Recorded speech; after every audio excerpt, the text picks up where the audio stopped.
आप सभी का स्वागत है। आज की वीडियो में हम लोग पढ़ने वाले हैं प्रश्नावली 7.1 का क्वेश्चन नंबर 10वां। क्वेश्चन नंबर 10 क्या है? x और y में एक ऐसा संबंध ज्ञात कीजिए कि बिंदु x, y बिंदुओं 3, 6 और -3, 4 से समदूरस्थ हो। इस प्रश्न को बनाना कैसे है वो ध्यान से समझिए, ठीक है? और वीडियो को आखिरी तक देखिए, तभी आपको समझ में आएगा। सबसे पहले हल लिख देना है।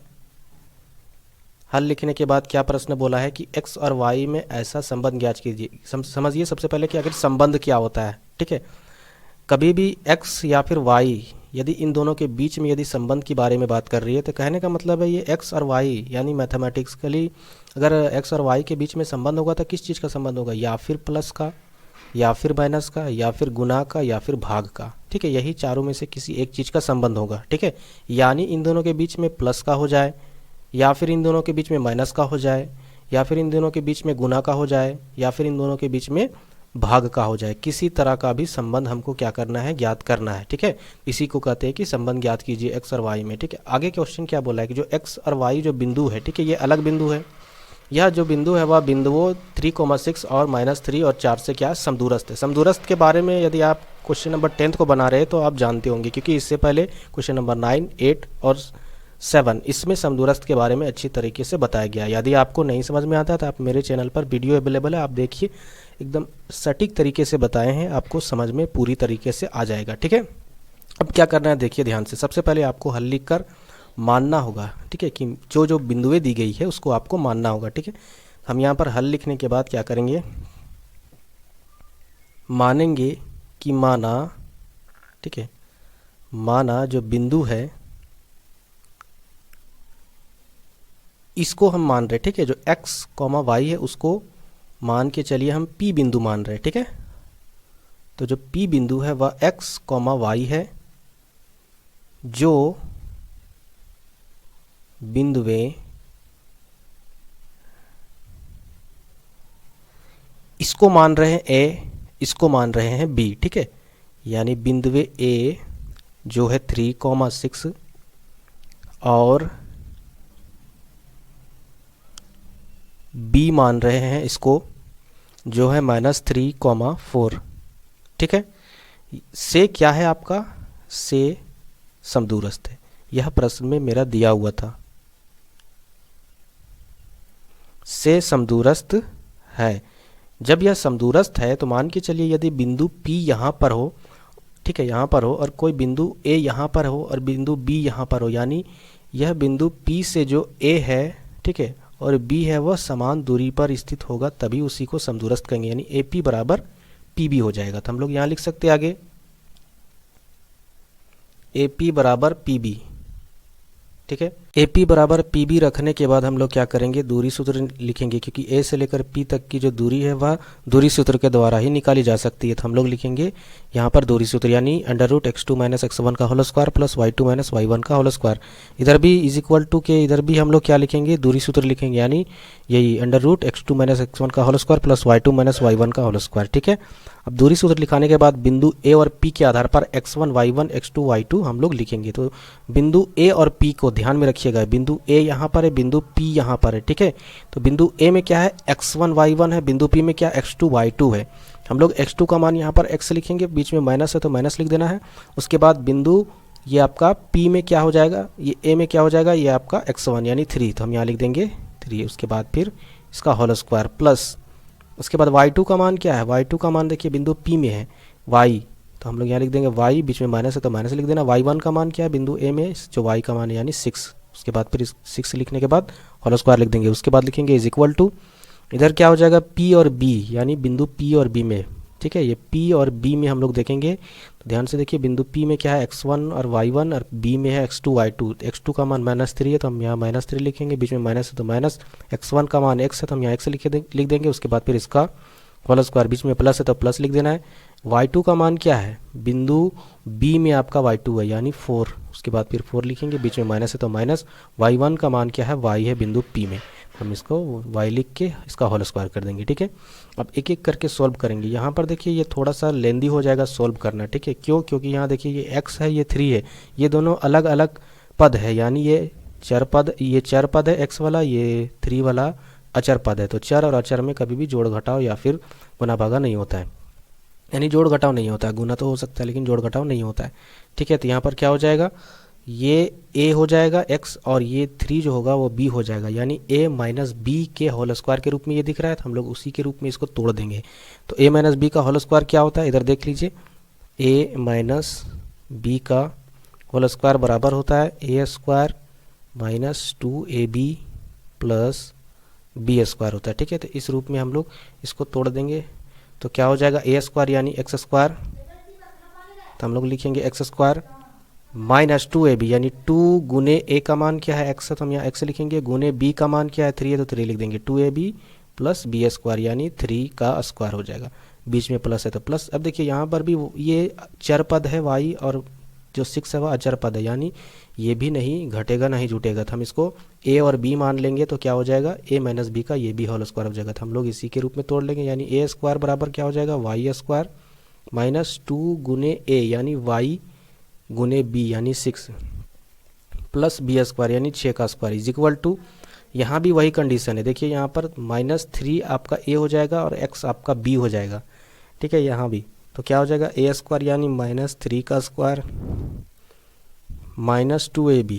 ठीक है, यानी -2 गुने a का मान क्या है -3 है, गुने b का मान क्या है x है, तो हम लोग लिखेंगे x। यहाँ पर देखिए एक छोटा सा ब्रैकेट भी दे सकते हो, ठीक है, ताकि ये a क्या है पता चल जाएगा कि -3 है, ये 2ab हो गया, उसके बाद फिर क्या हो जाएगा प्लस बी स्क्वायर यानी b क्या है आपका x स्क्वायर, बीच में प्लस है तो प्लस लिख देना। यहाँ भी देखिए a माइनस बी के होल स्क्वायर के रूप में ही ये आपका आगे सॉल्व होगा, क्योंकि यहाँ भी चर पद, ये अचर पद है और ये चर पद है, तो यहाँ पर a स्क्वायर यानी 4 का स्क्वायर माइनस 2ab, 2 यानी 4 हो जाएगा a इंटू बी क्या हो जाएगा y और प्लस बी स्क्वायर यानी वाई का स्क्वायर। ठीक है, तो इतना लंबा आपका ये कैलकुलेटिव क्वेश्चन है, तो इसको ध्यान से देखिए वरना आपको समझ में नहीं आएगा।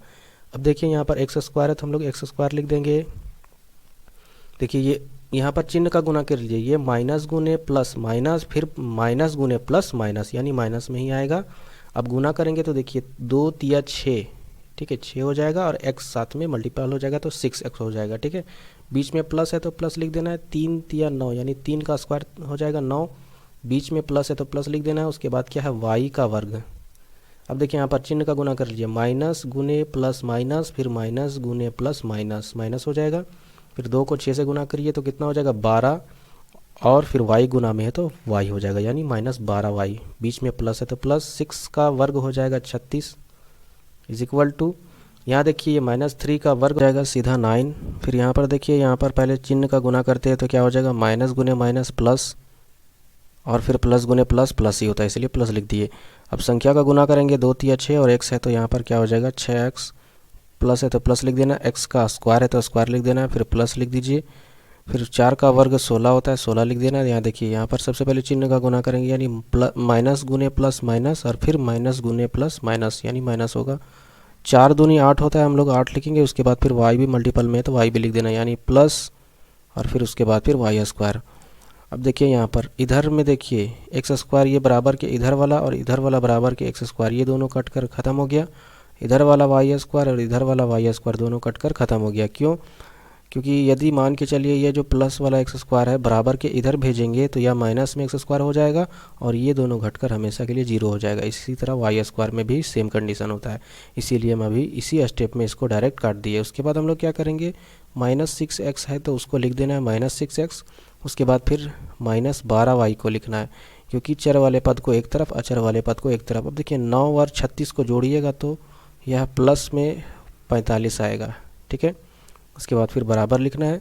उसी तरह हम लोग यहाँ भी करेंगे, यहाँ प्लस में 6x लिख दीजिए, उसके बाद फिर माइनस में 8y। ठीक है, अब ये प्लस में 6x यहाँ लिखा गया, माइनस में 8y यहाँ लिखा गया, बचा क्या, यह 16 और 9। ठीक है, 16 और 9 को जोड़िएगा तो कितना हो जाएगा, 9 6 15 के 5 हाथ में 1 यानी 25 हो जाएगा। ठीक है, अब यहाँ पर जो 25 बचा है, ठीक है, अब इस प्रकार हम लोग क्या करेंगे, ये जो दो टर्म है ये 6x माइनस 8y इसको बराबर के इधर करेंगे और जो संख्या वाला है वह इधर कर देंगे, यानी चर वाले पद को बराबर के एक साइड और अचर वाले पद को बराबर के एक साइड करना होगा। यहाँ पर बचेगा क्या, माइनस में 6x, अब ये यहाँ पर प्लस वाला 6x इधर आएगा बराबर के तो वो भी माइनस में बदल जाएगा, फिर यहाँ पर माइनस में 12y फिर यहाँ पर माइनस में 8y बराबर के इधर आ जाएगा तो प्लस में 8y हो जाएगा। उसके बाद फिर क्या हो जाएगा, यहाँ पर बराबर लिख देंगे। पहले से यहाँ 25 बचा है तो 25 लिख देना। उसके बाद ये 45 बराबर के इधर आएगा तो माइनस में 45 हो जाएगा। ठीक है, अब देखिए यहाँ पर माइनस में 6x और माइनस में 6x यानी ये दोनों जुटेगा, क्योंकि एक ही घात का ये चर है और ये भी एक ही घात का चर पद है। ठीक है, यानी ये जुटेगा। तो यहाँ 6 गो x माइनस में 6 गो x माइनस में कितना हो जाएगा, टोटल 12 गो x, यानी माइनस में 12x लिखेंगे। उसके बाद फिर यहाँ देखिए ये माइनस में है 12y और ये 8y प्लस में, यानी सेम घात वाला चर पद है तो ये घटेगा। ठीक है, और प्लस चिन्ह अलग है इसीलिए घटेगा। अगर यहाँ भी माइनस होता 8y में तो ये जुड़ जाता। तो 12y में 8y घटा देंगे तो कितना बचेगा, 4y, लेकिन माइनस में लिखना होगा। क्यों, क्योंकि घटा किससे है, 12 से, और 12 का चिन्ह माइनस में है। अब बराबर लिखना है। यहाँ देखिए 45 में 45 घटाना है, यानी 5 में 5 घटेगा तो कितना बचेगा, 0। ठीक है, उसके बाद फिर 4 में 2 घटेगा तो कितना बचेगा, 2। ठीक है, उसके बाद यहाँ हो जाएगा माइनस। अब यहाँ देखिए यहाँ माइनस 12x है और यहाँ पर 4 माइनस में 4y है। तो इन दोनों से अगर यदि हम -4 कॉमन ले तो आराम से यहाँ पर कॉमन लिया जाएगा। ठीक है, माइनस में 4 ले लेना है, बचेगा अंदर में क्या, 3x। ठीक है, और यहाँ पर बचेगा प्लस में y। ठीक है, ये कैसे हुआ देखिए ध्यान से। यदि हम -4 को प्लस 3x से गुना करेंगे तो प्लस माइनस माइनस ही होगा और 4 × 12x हो जाएगा। ठीक है, उसी तरह -4 को हम y से गुना करेंगे प्लस वाले तो प्लस माइनस माइनस हो जाएगा और 4y हो जाएगा। ठीक है, तो इस तरह से कॉमन लिया जाता है। उसके बाद इधर -20 है तो -20 लिख देना है। ठीक है, अगले स्टेप को देखिए हम इधर लिख रहे हैं। यहाँ पर 3x + y इसको रहने देते हैं।